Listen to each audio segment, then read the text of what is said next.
In 1949, a businessman forgot his wallet at a New York restaurant. His embarrassment would accidentally birth a trillion-dollar industry that changed how 7 billion people spend money. Before 1950, buying something meant one thing: cash in your hand, or you didn't buy it.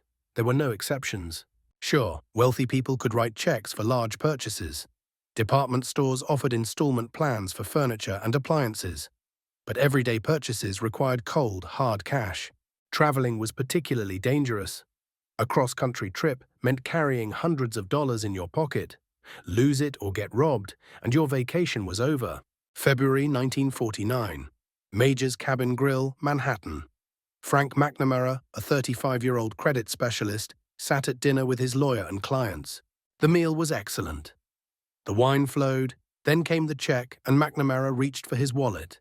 It wasn't there. He'd changed suits and left his wallet at home. The humiliation was complete. A credit specialist who couldn't pay for his own dinner. His wife had to rush downtown with cash to bail him out.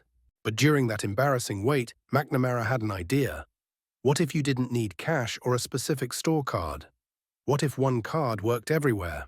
He called it the Diners Club. Not a credit card yet, just a charge card that had to be paid in full each month. But it was universal. One card, any restaurant that accepted it. McNamara partnered with his lawyer Ralph Schneider and businessman Alfred Bloomingdale. They faced an impossible problem. Restaurants wouldn't accept the card without customers, and customers wouldn't pay for a card that nowhere accepted. So they started small. 14 restaurants in Manhattan. 200 cardholders, mostly McNamara's wealthy friends and business associates. The card was cardboard, literally a piece of paper in a cardboard holder. Launch day, February 8, 1950. The first charge was dinner at Major's Cabin Grill, McNamara settling the score. By year's end, 20,000 people carried the card. Diners Club proved the concept worked, but it was limited. Restaurants only. No travel or entertainment. Then, in 1958, Bank of America made a bet that changed everything. Fresno, California. Population 250,000. Bank of America chose this city for the largest credit experiment in history. September 1958. They mailed 60,000 credit cards to Fresno residents, unsolicited, no application required. If you had a Bank of America account, you got a card. The Bank Americard, as it was called, was different from Diners Club in one crucial way: revolving credit. You didn't have to pay the full balance. You could carry debt month to month and pay interest. It was a disaster. At first, fraud exploded. Cards were stolen from mailboxes. Identity theft was rampant. $22 million in losses the first year, equivalent to over $200 million today. Bank of America nearly killed the program, but they persisted, adding security features, improving merchant verification. Slowly, it worked. By 1960, the card was profitable. Other banks noticed. American Express launched their card in 1958.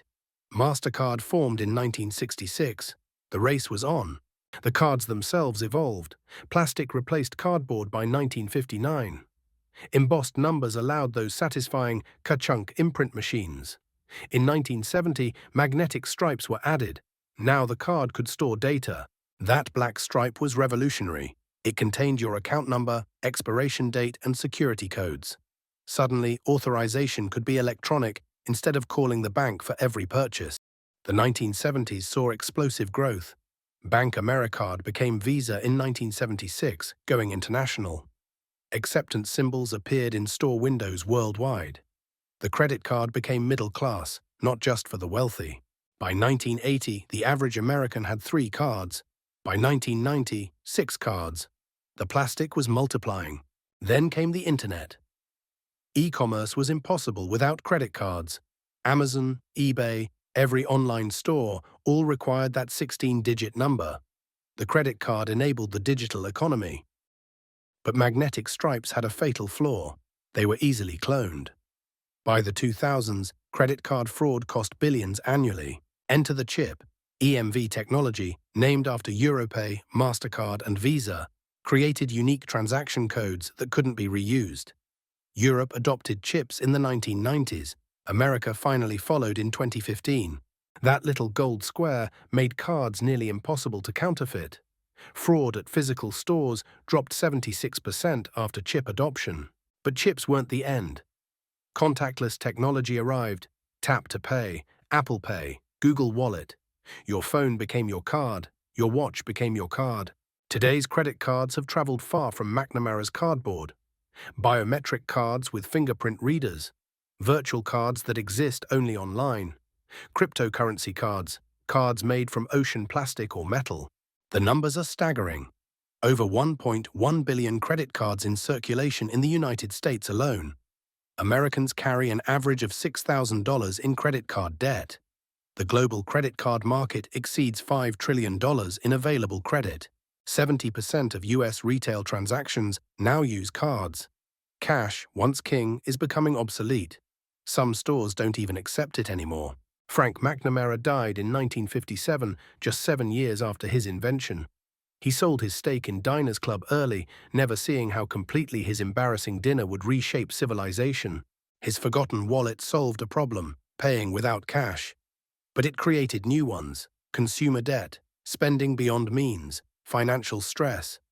The credit card is simultaneously liberation and trap, from cardboard in 1950 to biometric metal in 2025. From 14 restaurants in Manhattan to every corner of the planet. The credit card didn't just change how we pay, it changed what we buy, how much we spend, and how we think about money itself. All because one man forgot his wallet.